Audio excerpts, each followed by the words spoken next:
Tony D and Little Jones sitting in the sunbeam out front, and this is a screenwriter's rant on Heart Eyes. I'm like 90% sure I seen this trailer, but I don't think I did an analysis of it. Slim pickings these days. Smash like and subscribe. Thank you for smash liking and subscribing. Check out my books. The links are in the description. Comedy Heart in South Jersey. It's the Pineys. Books 1 through 16. Available at Amazon.com. Don't forget, Kindle Unlimited is free. So, this is a slasher movie. And for my money, it's pretty generic. So, there's a serial killer on the loose. And this time, the theme is couples. He kills couples together. For some reason. It's from the guys who made Scream. Another slasher movie I could do without. And they play that Frankie Valli song. I love you, baby. And if it's quite alright, I love you, baby. It's a good song. It's a good song. But they take these old songs and they put them in a movie like this to, I don't know, broaden the appeal. So that people who like Frankie Valli might go see it. I mean, that might have worked in the 80s when those people were in their 30s and 40s. Now it's, many of them are gone. And the ones that are left are in their 70s and 80s. I mean, I remember the song, but I like old music. So, yeah. See, no couple is safe. Oh no, here he comes. He's gonna kill people. These movies are never different, ever. The only difference is who he's killing, why he's killing them, and how he kills them. Here's a crazy way to kill people. I don't know why people think they're entertaining. I've never thought they were entertaining. February 7th, exclusively in movie theaters. Rated R for adult situations. And now they're going to ruin this Frankie Valli song. God, I'm sick of these movies. At least do a different one. Look, why did they make these movies? Well, I'll tell you again.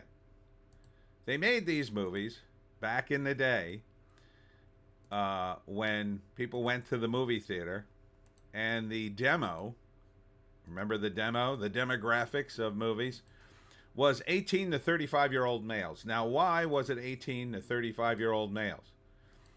It was that way because 18 to 35-year-old males choose the date, right? Guys have to figure out where we're taking you, ladies. And for teenagers, the place would be the movies, right? You'd take your 16-year-old girlfriend to the movies if you were 16. Easy. And you'd get a ride from your folks, or you'd walk there, or I don't know, you somehow get there. And you'd take her to the movies. And you would take her to a slasher movie because she'd be afraid, and nobody stops anyone from going to see an R-rated movie, even in the 80s. And she would bury her face into your arm, and you would put your arm on her and go, there. It's just the movie, baby. Hey, if you don't want to watch the movie, we could make out. That's the move. That's all it's for. And for many decades, this made all kinds of crazy money. All kinds of crazy money. Those days, not really a thing. Do kids go to the movies? Some of them do. Not as many as before, because there's so many other things to do. And in fact, why spend, I think you're going to have to spend about $25 if you're a teenager. It's not nothing. Why spend that $25 on movie tickets when you could spend that $25 on a pizza and, watch something just as good from 20 years ago for free streaming online, and get her in your parents' basement, and then you could stop and start the movie and make out. Um, it provides the same function. Movies were more of a thing when slasher movies were more of a thing. Now they're sort of a thing, but not really. Slasher movies are. I've always thought they were dumb. Um, I didn't see Halloween when it came out. I grouped it in. I mean, it was one of the early ones, but I just sort of said, that doesn't look great. And, a bunch of, Friday the 13th movies came out and that kind of crap. And I just said, they're all the same. And then later I saw, the first Halloween and I thought, ooh, this was pretty good. But it's a rarity that they're good. It's a rarity. And the mixing of horror and comedy and this sort of borderlines on that, I mean, one of the kills in this trailer is so over the top and kind of stupid, quite frankly. The killer stabs a guy in the face through the mouth, and he's instantly dead. He's just instantly dead, and he puts the knife so deep in him, and it has such a long handle that it's sticking out. And there was a girl who was kind of riding him, and when she looks up and sees him, the killer grabs her by the head and pushes her down on the handle of the knife, which shouldn't be particularly sharp, but he has such strength that he forces her mouth on this object so deep and so far, it pushes out through the back of her head and makes a hole that she pulls off of the knife in shock and opens her mouth, and you could see all the way through her mouth out through the back of her head. Besides being physically impossible, it's just kind of gory and stupid for no reason. But I guess that's supposed to be funny. Funny in a way, like it's so over the top funny. But murdering people is just sort of lame. Or murdering characters, I should say. Even if the characters sort of deserve it, it's not very interesting. So yeah, first act, there's a killer on the loose. Second act, he targets a particular couple who somehow gets away.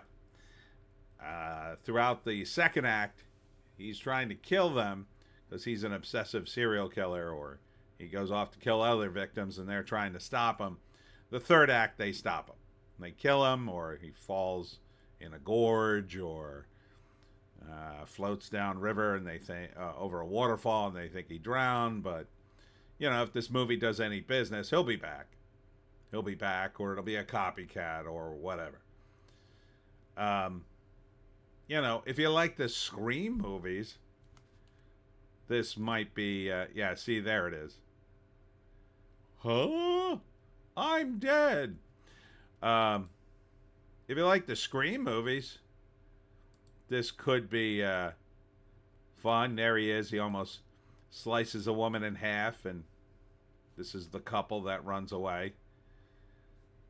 It's just an excuse to have beautiful actors run around. And it has all the basic elements of what teenagers like. It has hot girls, hot guys, a little bit of making out, and then murder. You need something to jack up your adrenaline. For adults, it's just tiresome. It's just not something. It's not something we want to see, because we're old enough to understand. Like, yeah, I've known a few people who've died. It's not funny. It's not funny. But for teenagers, they're indestructible, so it kind of like passes by them. They're kind of immune to it. They haven't lived long enough to understand, like, oh yeah, it's not something I should be laughing at or having fun with. I'm not knocking it if you're a teenager and you want to see this. Just don't get obsessed with it. I mean, a few mentally deranged people have gotten obsessed with these kinds of things and gotten themselves into deep, deep trouble. But, from a creative standpoint, Would I ever write a slasher movie? Sure, I could write one. I would probably jazz it up in ways that nobody ever did before because I have my own particular style. I probably wouldn't write one after that, though. If I had my druthers, I mean, of course, it could become insanely famous, and then it's like I'm the guy who wrote that slasher film franchise. But you know, the sort of subgenre really needs a total facelift. I mean, some needs to be, you know, piped into here to make it a little different. A little different. I mean, it just needs to be a good movie about a killer, really. And in some respects, it's kind of a mystery. You can make it a kind of a mystery who the killer is.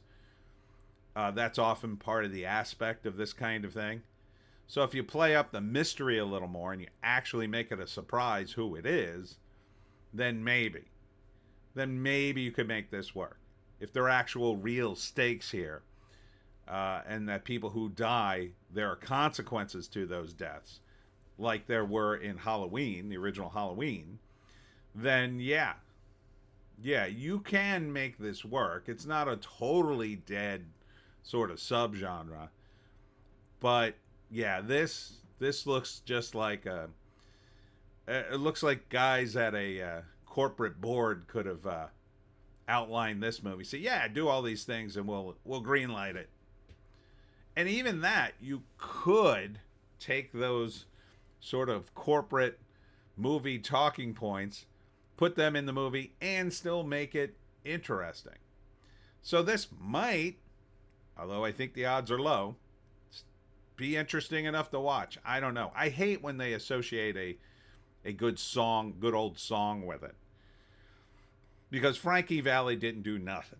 Anyhow, that's it for me, Tony D, and Little Joan sitting in the sunbeam in the front room, which is what she loves. Thanks for tuning in. I'll be back with more videos. We'll see you in the next one.